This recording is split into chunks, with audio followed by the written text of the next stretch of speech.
नमस्कार, जय हिंद। स्वागत है आपके अपने ITI प्रो लर्न चैनल पर। यह वीडियो फिटर स्टूडेंट के लिए है।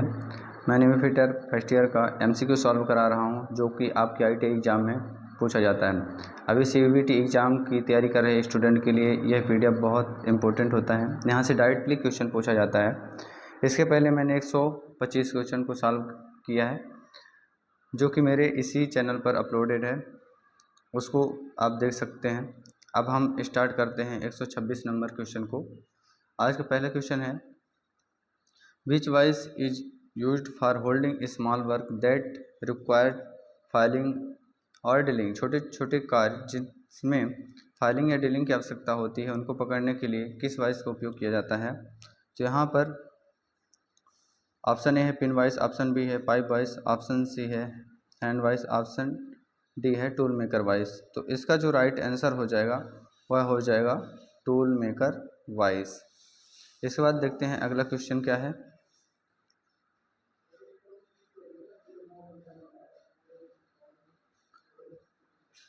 किस हेक्सा ब्लेड का उपयोग घुमावदार रेखाओं के साथ काटने के लिए किया जाता है। तो यहाँ पर अगर हमें घुमावदार रेखा काटना है तो कौन से हेक्सा ब्लेड का यूज करेंगे। ऑप्शन ए है HSS ब्लेड यानी high speed steel blade, option B है all hard blade, option C है फ्लेक्सिबल ब्लेड, ऑप्शन डी है डायमंड ब्लेड। तो यहाँ पे इसका जो राइट आंसर हो जाएगा वो फ्लेक्सिबल ब्लेड हो जाएगा, क्योंकि हमें घुमावदार रेखाएं काटनी है। इसके बाद देखते हैं अगला क्वेश्चन क्या है। अगला क्वेश्चन, किस छेनी का उपयोग कीवे काटने के लिए किया जाता है। Which chisel is use for cutting keyway. Keyway काटने के लिए कौन सी चीजल का प्रयोग करते हैं। ऑप्शन ए है फ्लैट चीजल, ऑप्शन बी है cross cut chisel, option C है पंचिंग चीजल, ऑप्शन डी है डायमंड पॉइंट चीजल। तो इसका जो राइट आंसर हो जाएगा वह हो जाएगा ऑप्शन नंबर बी, यानी क्रॉस कट चीजल के द्वारा हम कीवे की कटिंग करते हैं। अगर आपको कॉर्नर को साफ़ करने के लिए बोला जाता किसी भी कीवे की, अगर कॉर्नर को सफाई करना है तो उसके लिए डायमंड पॉइंट चीजल यूज किया जाएगा। इसके बाद देखते हैं अगला क्वेश्चन क्या है। Question number 129, name the part marked x in hammer. हथौड़ा में एक्स चिन्हित भाग का नाम बताइए। तो यहाँ पे हैमर दिखाया गया है और हैमर के यहाँ पे पार्ट का नाम बताना है। इसको क्या बोलते हैं। इसको तो पिन बोलते हैं, लेकिन इसका जो और पार्ट है उसको हम देख लेते हैं कि और पार्ट क्या क्या है। तो यहाँ पे जैसे ये हैंडल हो गया, हैंडल हैमर का हैंडल होता है। इस वाले भाग को फेस बोलते हैं, फेस। और ये वाला भाग आपका पोस्ट या चिक बोला जाता है, पोस्ट या चिक बोलते हैं, पोस्ट या चिक।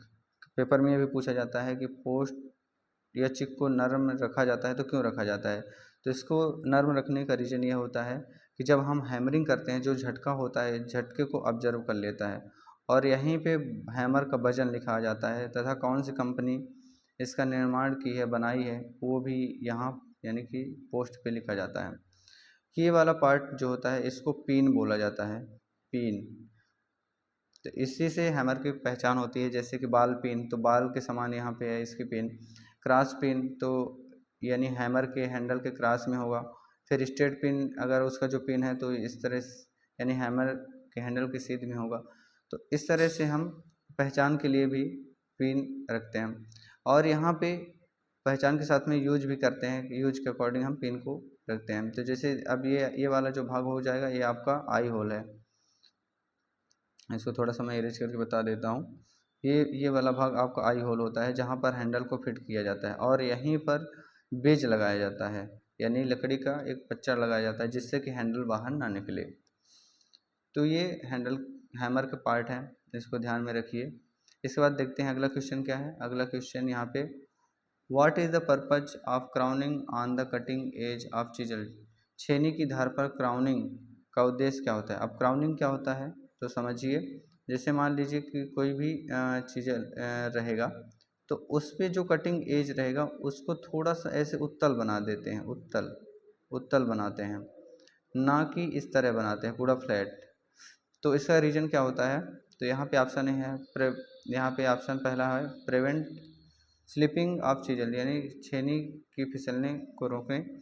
ऑप्शन बी है प्रिवेंट डिगिंग ऑफ कॉर्नर, यानी कोनों खुदाई को रोकें। ऑप्शन सी है allow chisel to move freely on straight line, छेनी को सीधी रेखा पर स्वतंत्र रूप से मूव करने की अनुमति दें। ऑप्शन डी है allow cutting edge to penetration into the work, cutting edge को कार्य में घुसने दें। तो इसका जो राइट आंसर हो जाएगा वह हो जाएगा ऑप्शन नंबर बी, यानी कि कोनों की खुदाई को रोकें। अगर थोड़ा सा ये उतलता बनाते हैं तो जहां हम काटना चाहते हैं वहीं पे कटता है।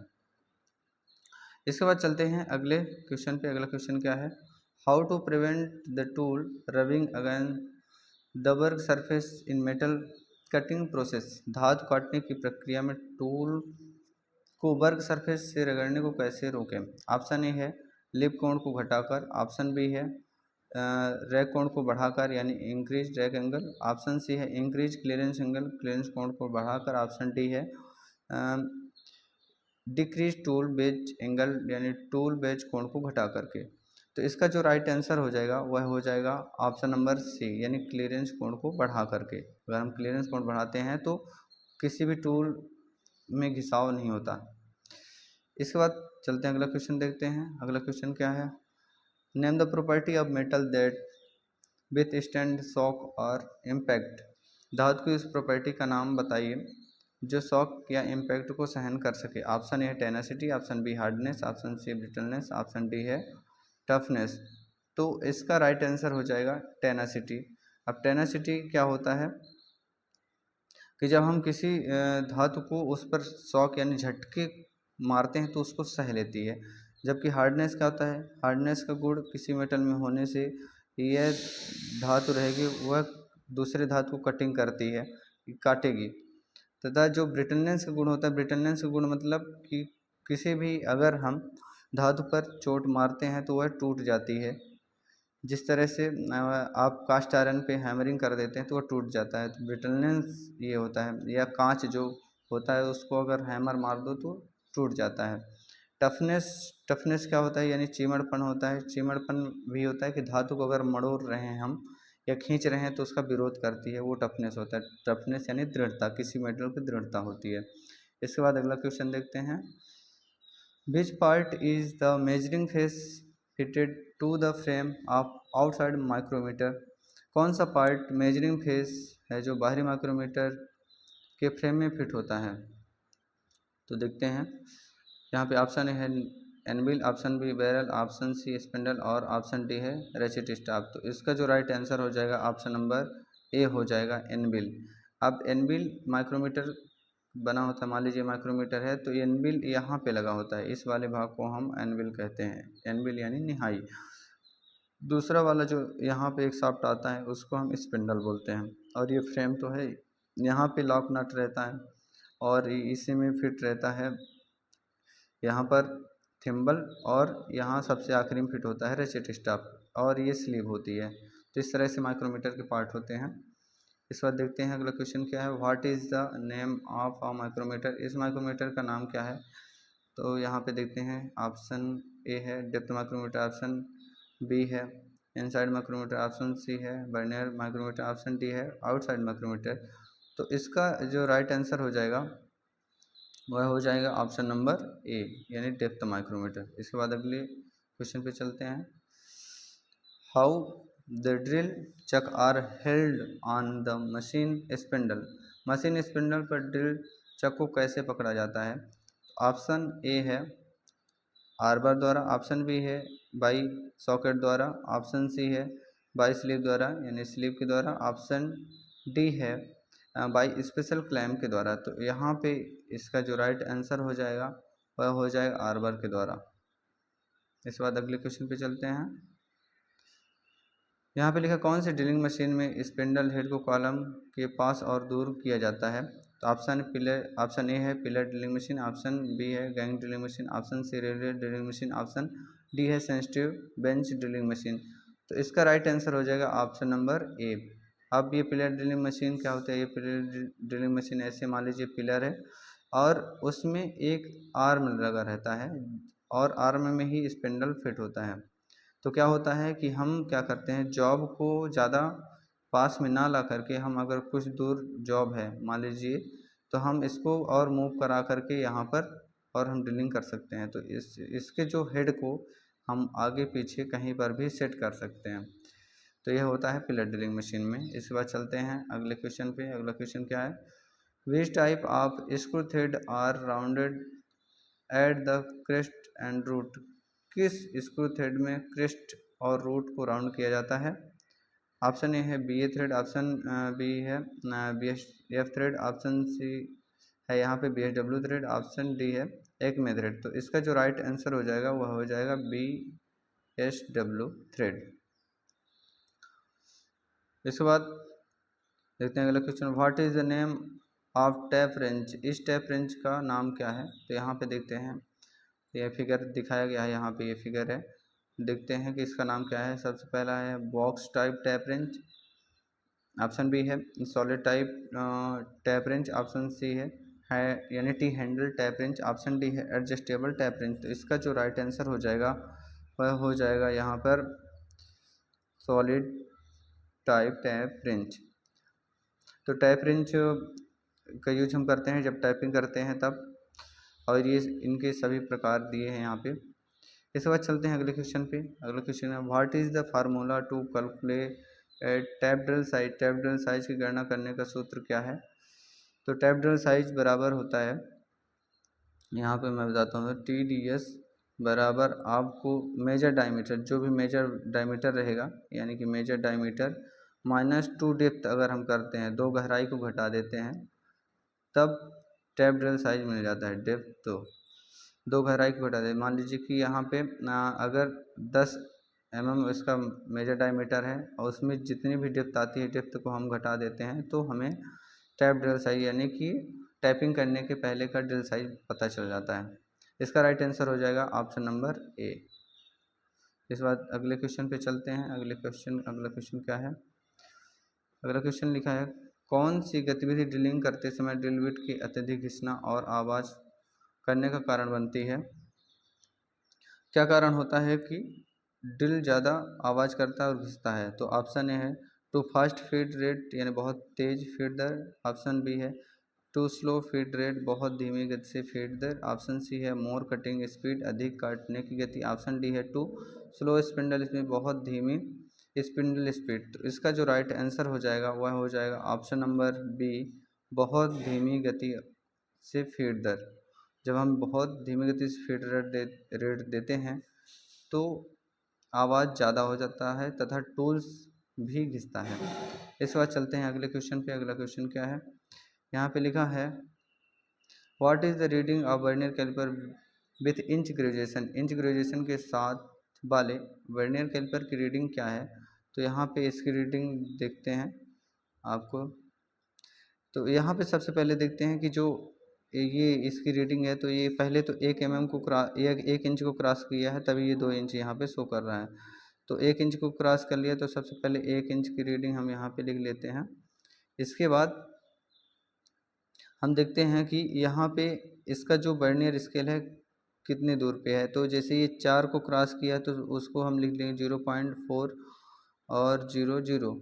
अब इसके बाद जो पहली लाइन है, पहली लाइन को यहाँ पे क्रॉस किया है, उसके बाद 4 के बाद में यहाँ पे एक ग्रेजुएशन को क्रॉस किया, तो इस लाइन का जो यानी वैल्यू होती है उस ग्रेजुएशन का 0.050 होता है। अब क्या करते हैं कि देखते हैं कि वर्नियर कैलिपर में कितनी दूरी है। तो यहाँ 0 से लेकर हम देखते हैं तो 9 लाइन यहाँ पे मेश कर रही है, यानी कि ये 10 है, 10 के पहले ये 9 लाइन यहाँ पे मेश कर रही है। तो इसकी जो रीडिंग हो जाएगी 0.009 हो जाएगी। अगर हम टोटल ऐड करते हैं तो देखते हैं कि इसका जो राइट आंसर हो जाएगा वो हो जाएगा 1.459 यानी ऑप्शन नंबर बी। इसके बाद अगले क्वेश्चन में चलते हैं। अगला क्वेश्चन क्या है, कॉम्बिनेशन सेट के किस भाग का उपयोग 90 डिग्री और 45 डिग्री के कोण को चिन्हित और जांचने के लिए किया जाता है। तो देखते हैं, ऑप्शन है रूल, ऑप्शन बी यहाँ पे सेंटर हेड, ऑप्शन सी है स्क्वायर हेड, ऑप्शन डी है प्रोटेक्टर हेड। तो इसका जो राइट आंसर हो जाएगा वह हो जाएगा यहाँ पर स्क्वायर हेड। तो यहाँ पे हम एक 90 डिग्री तथा 45 डिग्री हम माप लेते हैं, यहाँ पे 90 डिग्री तथा 45 डिग्री।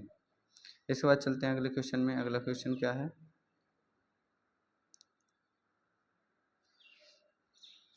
सिंगल प्लेट में रिब क्यों प्रदान किया जाता है। यहाँ पे रिब की बात किया गया है, तो यहाँ पे सबसे पहले थोड़ा सा इसका फिगर बना देता हूँ आपको, तो समझ में आ जाएगा कि एंगल प्लेट में रिब क्या होती है। जैसे मान लीजिए एंगल प्लेट के यहाँ पे ये फिगर बन गया, एक सेकेंड,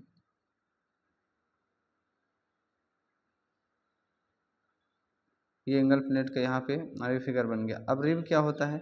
रिब होता है जब इनको हम जोड़ देते हैं, इस तरह से जोड़ दिया जाता है, ये रिब होता है। इससे एक प्लेट से हम जोड़ देते हैं एक दूसरे को, तो इसको हम रिब बोलते हैं। तो रिब क्यों बनाया जाता है? इसका ऑप्शन ए है, यहाँ पे देखते हैं, समतलता प्रदान करने के लिए। ऑप्शन बी है विकृति को रोकने के लिए। ऑप्शन सी है चौकोरपन प्रदान करने के लिए। ऑप्शन डी है मशीन सतह को सपोर्ट करने के लिए। तो इसका जो राइट आंसर हो जाएगा वह हो जाएगा यहाँ पर विकृति को रोकने के लिए, यानी कि जो उसमें विकृति आ रही है उसको हम रोकते हैं इसके माध्यम से। इसके बाद देखते हैं हम क्वेश्चन नंबर 144, इस भी ब्लॉक के प्रकार की पहचान करें। यहाँ पे भी ब्लॉक है, इसका नाम बताना है हमें। तो यहाँ पे सबसे पहले समझते हैं, यहाँ पे सिंगल लेवल डबल ग्रुप। तो लेवल क्या होता है, लेवल को बता देते हैं। जैसे इस वाले भाग को लेवल बोला जाता है, जो भी शेप में होता है, इस वाले भाग को लेवल बोला जाता है, ये वाले भाग को। जबकि इस वाले भाग को ग्रुप बोला जाता है, जो ये वाला भाग है इसको ग्रुप बोला जाता है। तो यहाँ पे दो लेवल दिख रहे हैं, तो डबल लेवल और ये सिंगल ग्रुप, इनके सामने एक ही सेट है, तो इनको हम डबल लेवल सिंगल ग्रुप भी ब्लॉक बोलेंगे। तो इसका जो राइट आंसर हो जाएगा ऑप्शन नंबर सी हो जाएगा। इसके बाद अगला क्वेश्चन देखते हैं, how much carbon content of steel is forgeable. Steel की कितनी कार्बन कंटेंट फोर्ज हो सकता है, यानी जिसको हम फोर्ज कर सकते हैं उस स्टील में कितना कार्बन परसेंट होना चाहिए। तो ऑप्शन ए है 1.2%, ऑप्शन बी है 1.7%, ऑप्शन सी है 1.9%, ऑप्शन डी है 2.1%। तो इसका जो राइट आंसर हो जाएगा वह हो जाएगा ऑप्शन नंबर बी, यानी 1.7% तक अगर कार्बन है तो हम उसको फोर्जिंग कर सकते हैं हम। तो इस पीडीएफ के क्वेश्चन को अभी मैंने सॉल्व किया। अब इसके नेक्स्ट पार्ट को हम अपने ही वीडियो पे सॉल्व कराएंगे। तब हमारे चैनल को सब्सक्राइब करें, अपने दोस्तों के साथ में शेयर करें, तथा यह वीडियो कैसा लगा कमेंट में ज़रूर बताएं। धन्यवाद।